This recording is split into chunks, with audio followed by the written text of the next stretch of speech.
आप देख रहे हैं वी न्यूज 24। हर खबर की पोल है खोलते। प्रयागराज महाकुंभ में भगदड़ या कोई साजिश, निर्मोही अखाड़े का अमृत स्नान से इनकार। नमस्कार, आप देख रहे हैं वी न्यूज 24 और मैं हूं दीपक कुमार। प्रयागराज महाकुंभ में हुई भगदड़ एक बहुत ही दुखद घटना है, जिससे मेले की सुरक्षा व्यवस्था पर गंभीर सवाल खड़े कर दिए। निर्मोही अखाड़े द्वारा मौनी अमावस पर अमृत स्नान में भाग न लेने का फैसला प्रशासन और श्रद्धालुओं के लिए एक बहुत बड़ी संकेत है। कुंभ मेले में भीड़ प्रबंधन को लेकर और अधिक सतर्कता की जरूरत थी। घटना क्यों और कहां घटी? तो ये घटना घटी गंगा, यमुना और अदृश्य सरस्वती के पवित्र संगम से करीब 1 किलोमीटर दूर। बैरिकेड्स टूटने के कारण अचानक भीड़ पर नियंत्रण नहीं रहा और भगदड़ मच गई। परिणाम यह हुआ कि कई महिलाएं कुचलने से बेहोश हो गई। गंभीर रूप से घायल लोगों को बेली अस्पताल और स्वरूप रानी मेडिकल कॉलेज भेजा गया। डायवर्जन योजना लागू कर श्रद्धालुओं का प्रवेश नियंत्रण किया गया। निर्मोही अखाड़े का फैसला और बयान से साबित होता है कि अखाड़ों के संतों ने भगदड़ की घटना को दुर्भाग्यपूर्ण बताते हुए अमृत स्नान से खुद को अलग कर लिया है। उनका कहना है कि किसी को दोष देना सही नहीं, लेकिन कुछ लोग इसको लेकर साजिश की आशंका जता रहे हैं। प्रशासन के निर्देशों का पालन न करने का ऐलान किया गया है, जिससे यह सवाल उठता है कि क्या संत समाज प्रशासन की व्यवस्था से संतुष्ट नहीं है।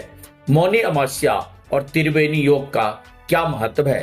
तो आपको बताते कि मौनी अमावस्या का स्नान कुंभ मेले में सबसे पवित्र माना जाता है। इस वर्ष त्रिवेणी योग का दुर्लभ संयोग है, जो 144 साल में एक बार आया है। इसलिए इस स्नान का महत्व और बढ़ जाता है। बड़ी संख्या में श्रद्धालुओं के उमड़ने की संभावना पहले से थी। ऐसे में सुरक्षा इंतजाम और मजबूत होने चाहिए थे। वी न्यूज 24 का प्रशासन से कुछ अहम सवाल है। क्या सुरक्षा और भीड़ प्रबंधन में कोई कमी थी? क्या बैरिकेड्स की मजबूती और भीड़ नियंत्रण पर पुनः विचार की जरूरत थी? क्या कुंभ मेले में श्रद्धालुओं की संख्या को बेहतर तरीके से नियंत्रण करने के उपाय किए गए थे? अगर कोई साजिश थी तो क्या इसकी जांच की जाएगी? भीड़ प्रबंधन को और प्रभावी बनाना, विशेष करके ऐसे आयोजनों में जहां लाखों श्रद्धालु शामिल होते हैं। सुरक्षा उपाय की समीक्षा करना, कुंभ मेले जैसे आयोजन में बैरिकेड और भीड़ नियंत्रण के उपाय और मजबूत करना, अखाड़ों और प्रशासन के बीच समन्वय। निर्मोही अखाड़े के निर्णय के बाद यह जरूरी हो गया कि सभी संत और अखाड़े प्रशासन के साथ मिलकर काम करें, ताकि ऐसी घटनाएं दोबारा न हो सके। भगदड़ के कारणों की गहन जांच होनी चाहिए। यह सुनिश्चित किया जाए कि अगर किसी प्रकार की लापरवाही हुई है तो उसके लिए जिम्मेदार लोगों पर कार्रवाई होनी चाहिए। भीड़ आ गए, भीड़ में हम फंस गए। लोग धक्का मारने लगे, हम नीचे गिर गए। बहुत लोग नीचे गिर गए। बहुत ज्यादा भीड़ कंट्रोल नहीं हुआ। हम एक मन एक ऐसे गिरते रही। गंगा से वहाँ गंगा स्नान करने यहाँ त्रिवेणी के पास, वहीं जैसे मतलब भीड़ इतनी थी, मैं वापस हो गया। वापस हो रहा था तो उसके पीछे इतना भीड़ हो गई कि आगे पीछे थे कि उसी में मतलब आदमी गिर गए सब भगदड़ में। लगातार श्रद्धालु यहाँ पर पहुंच रहे हैं कुंभ नगरी के अंदर। और अभी जिस आपने जो बातें सुनी, उनका यही कहना था कि अचानक से दम घुटने की वजह से इस तरह की चीजें हुई। एक बार तस्वीरें मैं आपको सीधा संगम नोज से आपको दिखाऊंगा कि किस तरीके की भीड़ इस वक्त संगम नोज पर मौजूद है। जब ये भगदड़ मची तकरीबन 1.5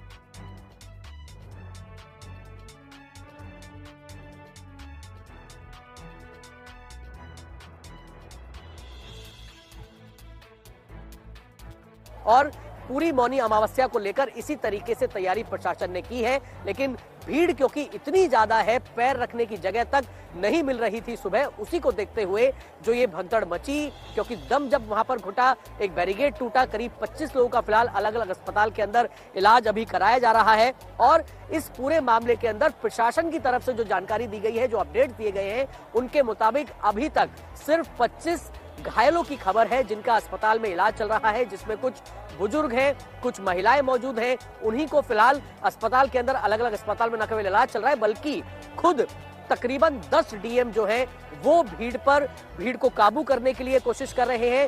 सीएम योगी आदित्यनाथ पूरी तरीके से अपडेट्स ले रहे हैं और शाही स्नान यानी कि अमृत स्नान में फिलहाल कोई बदलाव नहीं है। अगर आप ये वीडियो YouTube पर देख रहे हैं तो हमारे चैनल को सब्सक्राइब करें और बेल आइकन को दबाना ना भूलें। अगर आप Facebook पर ये वीडियो देख रहे हैं तो हमारे पेज को लाइक करें।